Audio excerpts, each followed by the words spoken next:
Commission on Elections says the automated polls will push through even without the source code of the precinct count optical scan machines.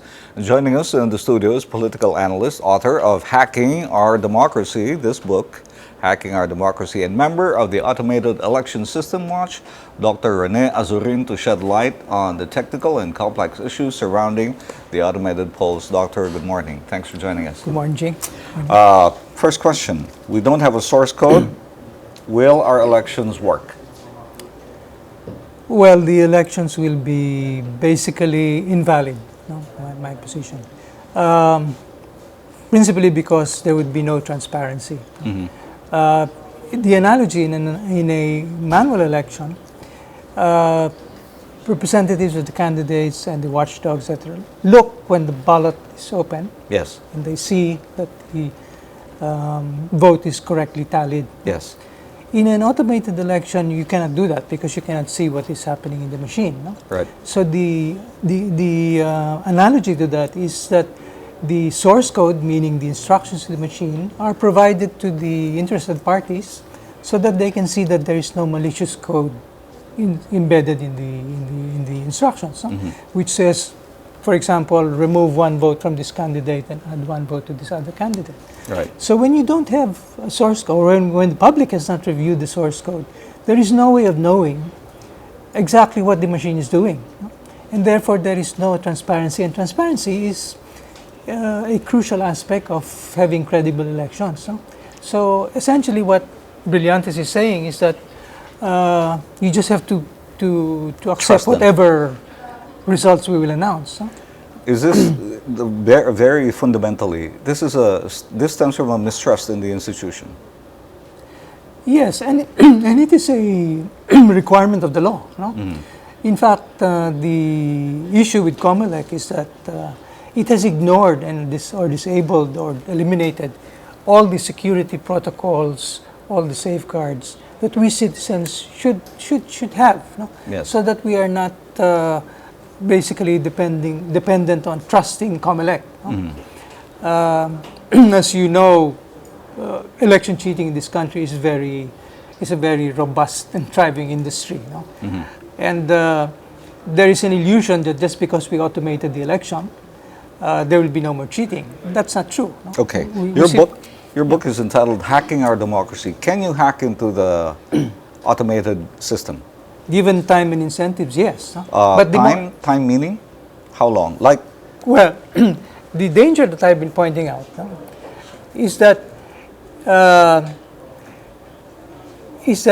whereas you can hack from the outside, the more dangerous thing is that an insider with access to the system will manipulate the results. No? Okay. And the thing with automated elections is wholesale cheating is so much easier. No?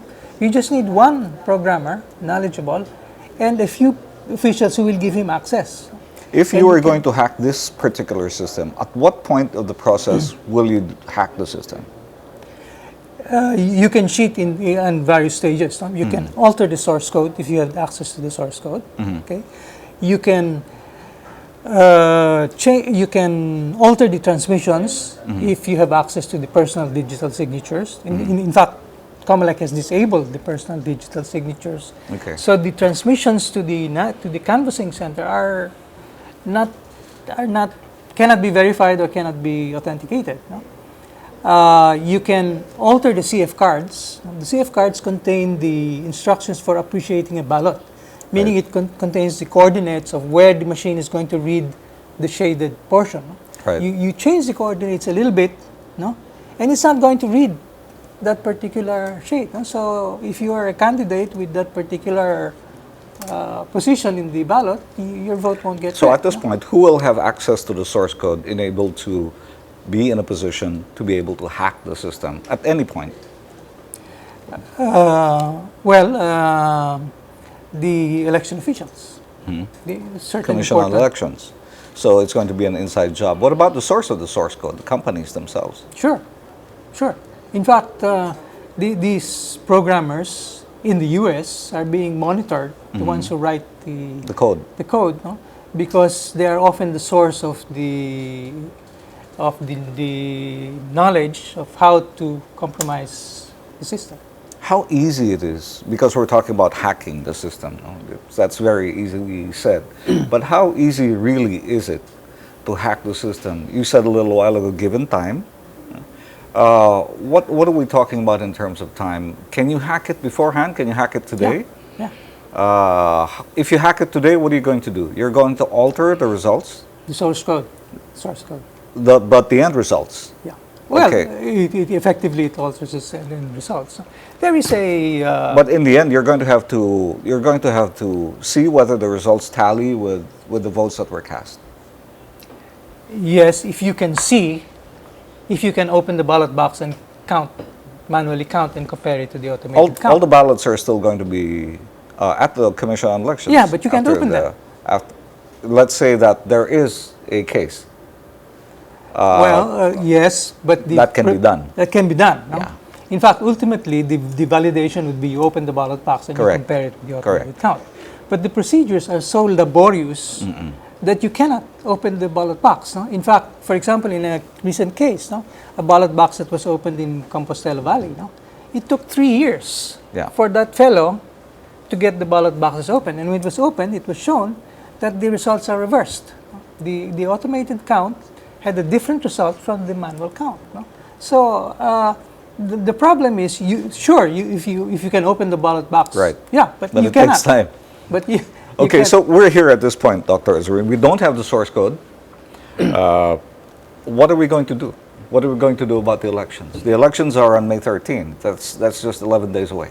So what are we going to do? Given the position of COMELEC, there's nothing we can do. I think the watchdogs, we have nothing to watch. There's nothing to watch. No? What we have recommended that the AES watch is to at this late stage, Yes. no, is to simply revert to a manual count at the precinct. You still have automated transmission Yes. and automated canvassing, Canvassing, but yes. at the precinct, You do a manual count. you do a manual count. Can it be done? Sure, can be done. And I was going to say earlier, hacking is very easy if you have access to the CF cards. No?